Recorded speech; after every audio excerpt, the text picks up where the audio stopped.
अभी हमारे साथियों ने चर्चा की और इस विधेयक का सीधा सीधा मतलब ये है कि रेलवे बोर्ड को और ज़्यादा शक्तियां दी जाएं, स्वायत्तता दी जाए। मैं आपसे आग्रह करना चाहूँगा कि शक्ति का बंटवारा होना चाहिए। ये इतना बड़ा महकमा है, इतना बड़ा विभाग है कि अगर शक्ति एक जगह केंद्रित हो जाएगी तो निश्चित रूप से रेलवे को असुविधा होगी काम करने में। रेल हमारे जीवन का अभिन्न अंग है, हमारे देश की जीवन रेखा है। और मैं निवेदन करना चाहूंगा कि अभी हमारे तमाम मित्रों ने वंदे भारत ट्रेन का जिक्र किया। सभापति महोदय, हर व्यक्ति वंदे भारत ट्रेन से सफर नहीं करता। आम आदमी किस ट्रेन से सफर करता है, उसका किस ट्रेन से रिश्ता है, इस पर हमारे मित्र अगर चर्चा करते तो ज्यादा बेहतर था। अभी तमाम लोगों ने जिक्र किया कि रेलवे में तमाम दुर्घटनाएं हुई।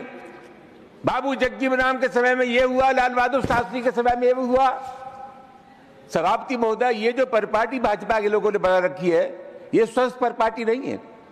पहले क्या हुआ, कोई न कोई वजह रही होगी जिसकी वजह से आप यहाँ आए। आपका काम बेहतर करना है, अच्छा करना है, पुरानी गाथाओं को गाने का नहीं है। पुराने समय पर रेल दुर्घटनाएं होती थी तो आपने 18 लोगों को दिल्ली में मार डाला, भगदड़ में। यह क्या लॉजिक है? सभापति महोदय, किसी भी कीमत पर स्वस्थ परंपरा नहीं है और ये जो परंपरा शुरू कर रखी है सरकार ने, भाजपा ने, इस पर विराम लगना चाहिए। आपने बड़ी भारी उपलब्धियों का जिक्र किया। मैं कहना चाहूंगा कि रेलवे के संचालन के लिए जब आपके पास तंत्र नहीं है, सरकारी कर्मचारी नहीं है, तो बताइए भला ये काम अच्छी तरह से कैसे हो पाएगा? सभापति महोदय, रेलवे में समय 12,26,000 कर्मचारी हैं और 15 लाख कर्मचारियों की और आवश्यकता, 15 लाख कर्मचारियों की आवश्यकता होती है। 3 लाख कर्मचारियों की आवश्यकता है।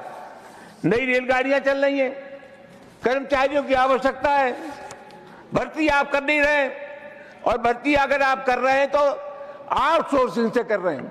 सभापति महोदय, ये संविदा पर हर काम करना चाहते हैं।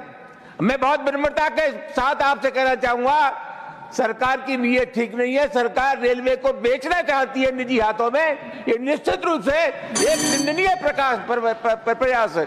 और सभापति महोदय, मैं कहना चाहूंगा कि आज जो स्थिति है, प्लीज कंक्लूड। भर्तियां होने रही है। सभापति महोदय, मैं एक ही निवेदन करना चाहूंगा। सभापति महोदय, कोरोना काल में जिन रेलगाड़ियों का ठहराव था वो बंद हो गया। आपने नए सिरे से हम ठहराव वो शुरू नहीं किए। पत्रकारों को जो सुविधाएं मिलती थी आपने खत्म कर दी। सीनियर सिटीजन को जो सुविधाएं मिलती थी आपने खत्म कर दी। और सभापति महोदय, सबसे महत्वपूर्ण बात है कि रेलवे का कोई कर्मचारी जब मर जाता था तो उसके मृतकाश्रित को फौरन नौकरी मिलनी चाहिए।